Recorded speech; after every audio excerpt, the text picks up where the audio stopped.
Nos debes esto, Daniel, 30 años de tu vida nos los debes, eso fue lo que me dijo mi padre biológico. Un hombre llamado Sterling que no veía desde que tenía 2 años y que ahora aparecía en la puerta de mi consultorio con un traje barato y una sonrisa de tiburón, acompañado de una mujer que reconocí como mi madre. Una tal Serapina que olía a cigarrillo barato y a resentimiento acumulado. Ambos con una carpeta bajo el brazo que más tarde supe contenía la demanda para impugnar el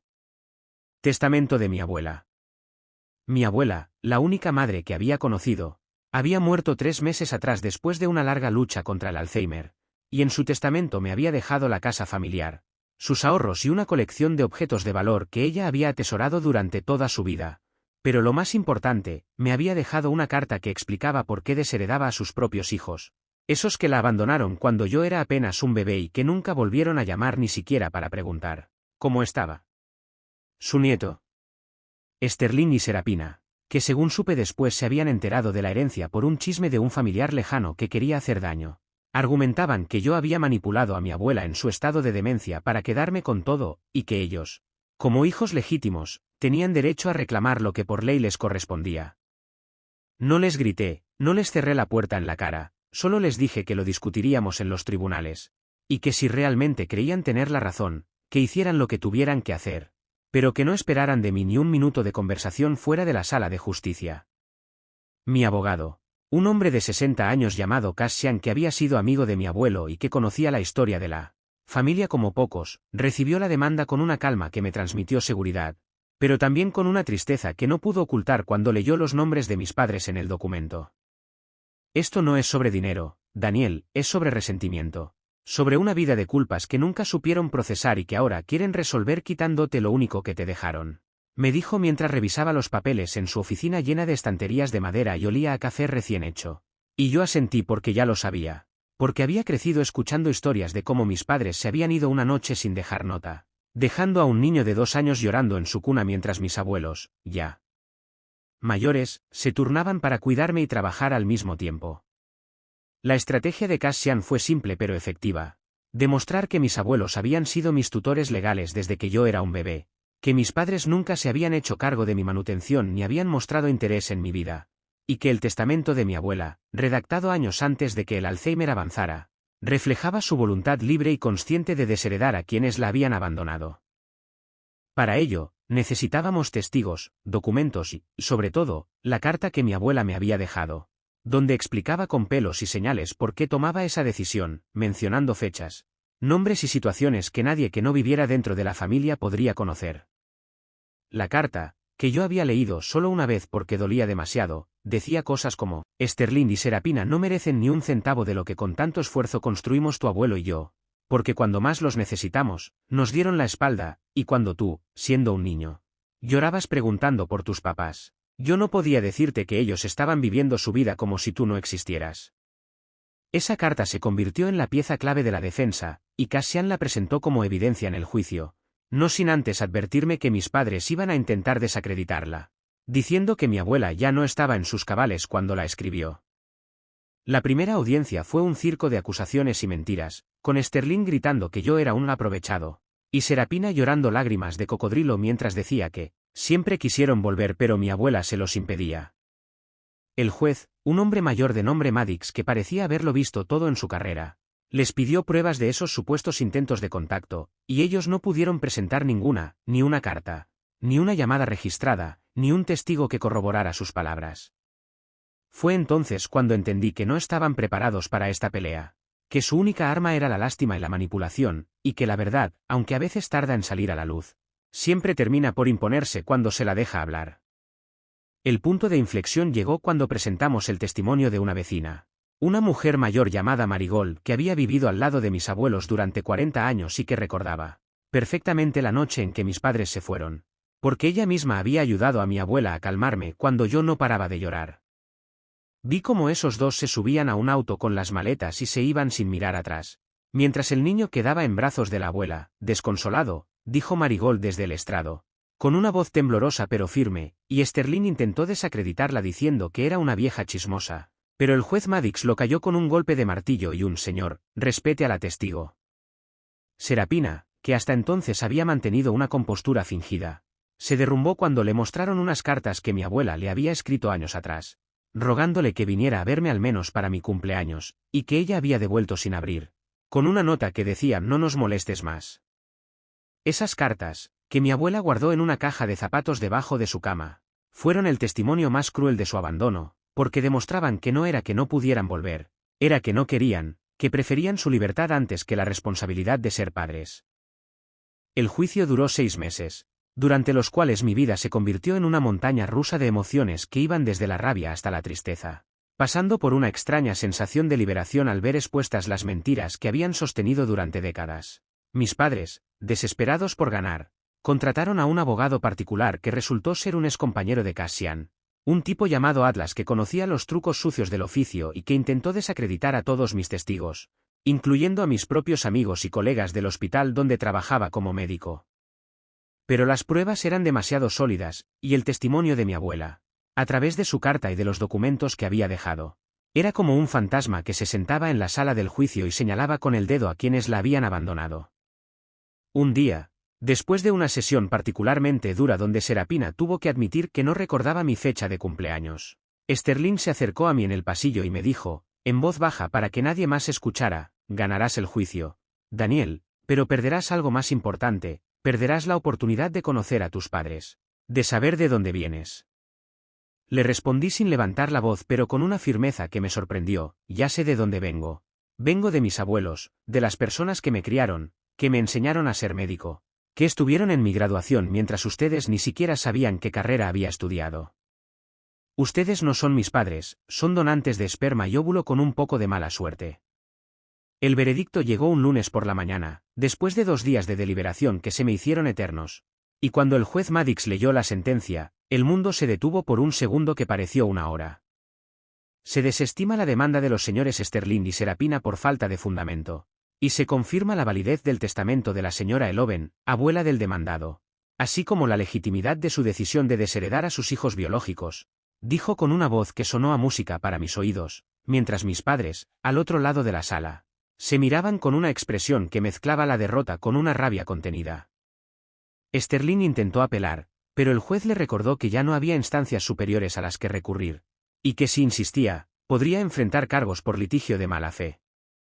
Salí del tribunal con Cassian, con Marigold y con los pocos amigos que habían creído en mí desde el principio, y aunque no celebré, no brindé, no salté de alegría, sentí un peso enorme que se disolvía en el aire, como si 30 años de silencio y de dudas se hubieran quedado atrás, en esa sala gris donde la verdad había vencido a la mentira, aunque la victoria supiera un poco a derrota, porque al final del día, lo que más deseaba no era ganar un juicio, sino haber tenido unos padres que me hubieran querido de verdad, y ese deseo, ninguna sentencia podía concedérmelo. Mis padres biológicos desaparecieron después del juicio, como habían desaparecido cuando yo tenía 2 años. Y esta vez no dejaron rastro, solo una cuenta bancaria vacía y un par de deudas que supieron sus abogados. Pero no me importó, no fui a buscarlos, no quise saber a dónde habían ido porque ya no eran parte de mi vida. Nunca lo habían sido. Solo una interrupción molesta en medio de una historia que ya tenía sus propios protagonistas. Con el dinero de la herencia, compré el consultorio donde trabajo, puse una placa con el nombre de mi abuela en la puerta, y establecí un fondo para ayudar a niños abandonados. Porque si algo había aprendido de toda esta experiencia es que la falta de padres no es el fin del mundo. Siempre que haya alguien dispuesto a hacer el papel, aunque no comparta la sangre. A veces, en las noches de guardia, cuando veo a algún niño que espera en la sala de emergencias con sus abuelos porque sus padres no aparecen, me siento a su lado, no como médico sino como uno más, y les digo que no están solos, que los abuelos a veces son mejores que los padres, y que el amor no se mide por los lazos de sangre sino por la presencia, por la constancia, por estar ahí cuando nadie más quiere estar. Mis abuelos ya no están, pero su legado vive en cada paciente que atiendo, en cada niño que ayudo, en cada noche que paso en el hospital sin quejarme porque ellos me enseñaron que la verdadera riqueza no está en el dinero sino en la dignidad de saber quién eres y de dónde vienes. Aunque vengas de un lugar que otros quisieron robarte, aunque tus padres hayan intentado quitarte lo único que te dejaron aquellos que sí te amaron de verdad. El eco del juicio se disipó lentamente, como el humo después de un incendio, dejando tras de sí no cenizas sino una claridad que antes no existía.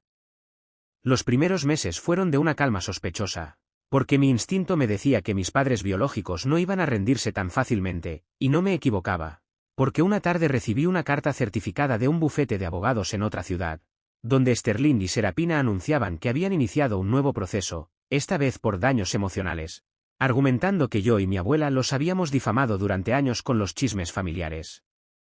Cassian, al leer la carta, soltó una risa seca y dijo: «Esto es absurdo, Daniel. No tienen ninguna base legal, solo están tratando de desgastarte. De que les ofrezcas un acuerdo para que te dejen en paz». Le pregunté si debía preocuparme, y me respondió que no, que lo único que debía hacer era vivir mi vida, ignorarlos, y que él se encargaría de que el caso se archivara rápidamente por falta de fundamento. Y así pasó, porque 3 meses después, un juez diferente desestimó la demanda con costas, lo que significaba que mis padres tendrían que pagar los gastos legales. Una noticia que recibí con una mezcla de alivio y cansancio, porque ya no quería saber nada de ellos, ni en los tribunales ni fuera de ellos. En medio de esta tormenta legal, mi vida profesional seguía su curso, y en el hospital donde trabajaba como médico de urgencias, conocí a una enfermera llamada Nova, una mujer de mi edad que tenía una forma de sonreír que iluminaba la sala incluso en los turnos más pesados. Nova no sabía nada de mi historia al principio, solo que era un médico serio y un poco reservado, pero con el tiempo, entre cafés en la máquina expendedora y conversaciones rápidas en los pasillos, fuimos construyendo una amistad que luego se convirtió en algo más. Algo que no me había permitido sentir desde que me enfoqué por completo en mi carrera y en cuidar de mis abuelos, antes de que murieran. Una noche, después de una jornada especialmente dura donde perdimos a un paciente joven, nos sentamos en la terraza del hospital con unas latas de refresco que Nova había comprado en la máquina, y ella me preguntó por qué a veces me veía tan distante, como si cargara con un peso que no compartía con nadie. Le conté entonces lo de mis padres, el juicio, la herencia, todo, sin esperar compasión sino buscando ser entendido, y ella escuchó sin interrumpir, con una atención que me recordó a mi abuela cuando le contaba mis problemas de niño. Cuando terminé, Nova dijo algo que me sorprendió por su sencillez y su profundidad: «No tienes que cargar con eso solo, Daniel, no porque yo sea tu novia o algo, sino porque los seres humanos no estamos hechos para llevar el peso de nuestras historias en soledad, y a veces contarlas es la única forma de que dejen de pesar tanto». Esa noche, caminando hacia el estacionamiento bajo la luz de las farolas, sentí que por primera vez en años no estaba solo, no porque tuviera una pareja sino porque había encontrado a alguien que me veía sin juzgarme, y eso era más valioso que cualquier testamento o herencia. La relación con Nova creció despacio, como las plantas que mi abuela cuidaba en su jardín, sin apuros ni presiones, y ella se convirtió en mi cómplice no solo en el trabajo sino en la vida, acompañándome a limpiar la casa de mis abuelos, que había permanecido cerrada durante meses porque yo no soportaba entrar sin verlos a ellos. Una tarde, mientras vaciábamos cajas y más cajas de recuerdos, Nova encontró un álbum de fotos que yo no recordaba, con imágenes de mis abuelos cuando eran jóvenes, antes de que yo naciera, y también fotos de mí de niño, con mis primeros años de escuela, mis cumpleaños, mis actuaciones en las obras del colegio, todo documentado con el cuidado de quien sabe que los momentos importantes no se recuperan si no se guardan. En la última página del álbum, había una nota escrita por mi abuela que decía: «Daniel, si estás leyendo esto, es porque ya no estoy, pero quiero que sepas que fuiste lo mejor que me pasó en la vida, y que no me arrepiento de haberte criado, aunque a veces fuera duro, aunque a veces no tuviera fuerzas, porque verte crecer y convertirte en el hombre que eres fue mi mayor orgullo». Nova me abrazó mientras yo leía, y no lloré, no porque no sintiera nada sino porque las lágrimas a veces sobran cuando el corazón está tan lleno que no cabe ni una gota más. Mis padres biológicos, mientras tanto, seguían dando señales de vida de formas que rozaban lo patético, como cuando Sterling envió un mensaje al hospital, haciéndose pasar por un paciente, para poder hablar conmigo por teléfono. La recepcionista, una mujer llamada Zinnia que conocía mi historia porque se había hecho amiga de Nova, lo reconoció por la voz y me avisó antes de transferir la llamada, así que cuando contesté, ya sabía quién era, y su voz sonaba tan falsa como su promesa de cambio. «Daniel, he estado pensando, tal vez podríamos tomar un café, sin abogados, sin juicios, solo para conocernos de verdad, para que sepas que no soy el monstruo que crees», dijo, y yo le respondí con una calma que me costó mantener: «No te creo, Sterling, no después de todo lo que hicieron. No después de que intentaron quitarme lo único que me dejaron, no después de 30 años de silencio. El café no se toma con 30 años de retraso, se toma cuando aún hay tiempo, y ese tiempo pasó, se fue, no volverá». Sterling intentó decir algo más, pero colgué, Y esa fue la última conversación que tuve con él. Porque después de eso cambió de número, o tal vez yo dejé de prestar atención, no lo sé. Y la verdad es que ya no me importa. El tiempo pasó, y un día, mientras revisaba unos papeles viejos en el desván de la casa de mis abuelos, encontré un sobre que había pasado desapercibido en todas las mudanzas anteriores. Un sobre amarillento que decía para Daniel, leer después de mi muerte. Era otra carta de mi abuela, esta vez más personal, más íntima, donde me contaba que había intentado contactar a mis padres varias veces a lo largo de los años. No para pedirles dinero sino para que conocieran a su nieto, y que en una de esas ocasiones, Sterling le había dicho, ese niño no es mi responsabilidad, tú lo quisiste adoptar, tú te lo quedas. Esa frase, escrita con la letra temblorosa de mi abuela, se me clavó en el pecho como una daga, porque confirmaba lo que siempre había sospechado, que no era que no pudieran volver, era que no querían, que yo era un estorbo en sus planes de libertad, un recuerdo de una responsabilidad que nunca estuvieron dispuestos a asumir. Nova, que estaba a mi lado, leyó la carta en silencio y luego dijo algo que me ayudó a procesar el dolor. No eran dignos de ti, Daniel, y tu abuela lo sabía, por eso te protegió, por eso te dio todo lo que tenía. Porque sabía que tú sí valías la pena. Guardé la carta en la caja donde tenía las otras, junto a las fotos y los recuerdos, y esa noche, mientras cenábamos en el jardín con las luces de las luciérnagas parpadeando entre los arbustos, sentí que por fin podía cerrar ese capítulo, no porque hubiera perdonado ni porque hubiera olvidado, sino porque había entendido que el amor de mis abuelos era suficiente, que no necesitaba buscar otro amor que no existía, que la familia no es la que te toca por sangre sino la que eliges por afinidad, y yo ya había elegido la mía, sin darme cuenta, mucho antes de que todo esto empezara. Comparte tu opinión en los comentarios. No olvides suscribirte al canal Traición del Reddit y activar las notificaciones.